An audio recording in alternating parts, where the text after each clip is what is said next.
సృష్టించిన రికార్డులు ఇన్నేళ్లుగా చెక్కు చెదరకుండా ఉన్నాయి. కానీ తాజాగా ముగిసిన 70వ ఫిల్మ్ఫేర్ అవార్డ్స్ సౌత్ వేడుక ఒక సరికొత్త చర్చకు తెరలేపింది. పుష్ప 2 చిత్రానికి గాను అల్లు అర్జున్ ఉత్తమ నటుడిగా అవార్డు అందుకోవడంతో మెగాస్టార్ ఆల్ టైమ్ రికార్డును బన్నీ సమం చేశాడనే వార్త సోషల్ మీడియాలో దావానంలా వ్యాపించింది.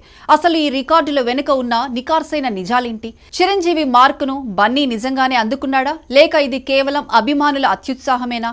ఈ ప్రత్యేక విశ్లేషణలో చూద్దాం. ఫిల్మ్ఫేర్ వేడుకలో ఐకాన్ స్టార్ అల్లు అర్జున్ పుష్ప 2లో తన విశ్వరూపానికి గాను ఉత్తమ నటుడు అవార్డును ముద్దాడారు.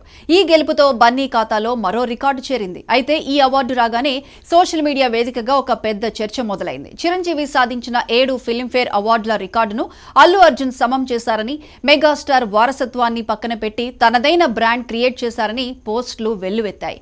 కానీ గణాంకాలను నిశితంగా పరిశీలిస్తే కథలో మరో కోణం కనిపిస్తోంది. 1980ల నుంచి టాలీవుడ్ ను తన కన్నుసన్నలతో శాసించిన మెగాస్టార్ చిరంజీవికి బెస్ట్ యాక్టర్ కేటగిరీలో ఒక ప్రత్యేక స్థానం ఉంది.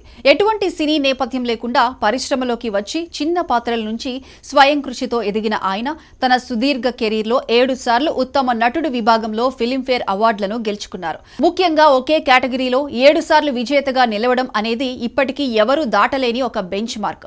దశాబ్దాల పాటు నటనలో ఆయన చూపిన వైవిధ్యానికి ఈ 7 అవార్డులే నిలువెత్తు నిదర్శనం.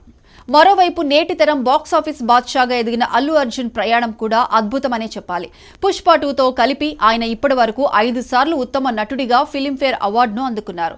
పరుగు, వేదం, రేసుగుర్రం, పుష్ప 1, పుష్ప 2 చిత్రాలు ఆయనకు ఈ ఘనతను తెచ్చిపెట్టాయి. అయితే ఇక్కడే ఒక చిన్న ట్విస్ట్ ఉంది. అల్లు అర్జున్ గెలుచుకున్న మొత్తం ఫిల్మ్ఫేర్ ట్రోఫీల సంఖ్య 7కు చేరిన మాట వాస్తవమే. కానీ ఇందులో 2 అవార్డులు రుద్రమదేవి సినిమాలో సపోర్టింగ్ యాక్టర్, క్రిటిక్స్ అవార్డు విభాగాల్లో వచ్చినవి. కాబట్టి మెయిన్ స్ట్రీమ్ ఉత్తమ నటుడు విభాగంలో చూస్తే చిరంజీవి 7 కంటే బన్నీ ఇంకా 2 మెట్లు వెనుకంజలోనే ఉన్నారని విశ్లేషకులు స్పష్టం చేస్తున్నారు.